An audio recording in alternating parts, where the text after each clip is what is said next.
بله آقا رسول بزرگوار بفرمایید.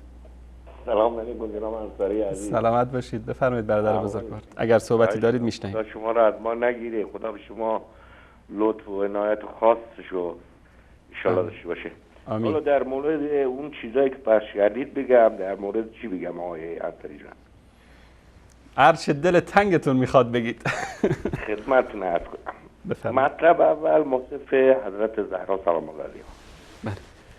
اون چیزایی که اون آقا ردیف کرد، من هر چی حساب کردم کفار مسلمی، درست؟ بله. شهرهای کفار شهرهای مسلمی، جهنمی ها بهشتی ها و هفتش مورد دیگه اینجوری.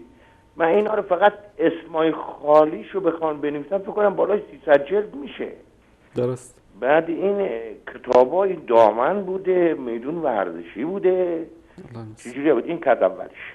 اما مطلب دومتون بوزه خورد. بعد این بوزه یعنی کل کتابا رو خورده، فقط توی یه خونه چند تا سفر خورده، یک کتاب خورده. چجوری هست؟ درست. فقط یه قرآن بوده خورده بوزه، یک صفحه بوده این نیست.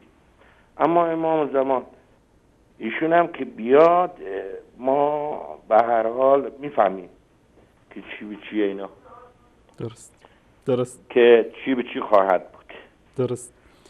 اون آقا هم که شما پخش کردید شما انصاری عزیز، آقای حیدری و آقای دیگر چی بگم والله ما کورانی، آقای کورانی رو چی بگم والله ما خجالت میکشیم اینجا جناب انصاری، والله که ما خجالت میکشیم. اما این آقای هاشمی عزیز که ما گفتن هدایت رفتیم دو تا برادرمون از اهواز. بله. من میخوام یه جمله بهتری رو بگم. بفرمایید. ما فکر میکنم اصلا ما دین نداشتیم، ما تازه مسلمون شدیم آقا. الله اکبر. الله اکبر. ما تازه مسلمون شدیم. ما دروغ بودیم، زندنیق بودیم، مشرک بودیم. همه ایرادایی که یه آدمی زاد میتونه داشته باشه که در تناقض با قرآن مجید ما داشتیم. درست. خب ما که خدا الحمدلله خدا رو شاکریم. چند وقته که از 97% الحمدلله مسلمون شدیم دیگه. چی بخوام بگم دیگه؟ شیعه که چی عرض کنم؟ شیعه ما نمیتونم ادعا کنم شیعه بودیم.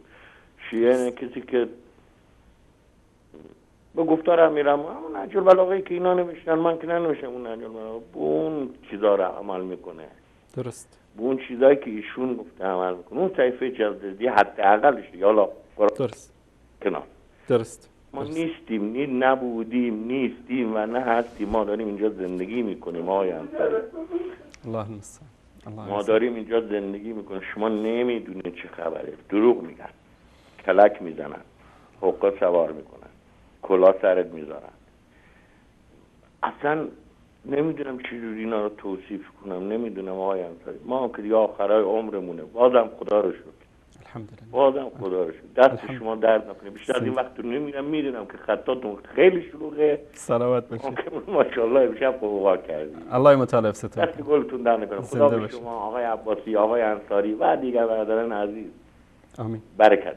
آمین. آمین. خدا لعنت کنه هر چی دروغگوه آقا. آمین. در هر کجای عالم. آمین. آمین.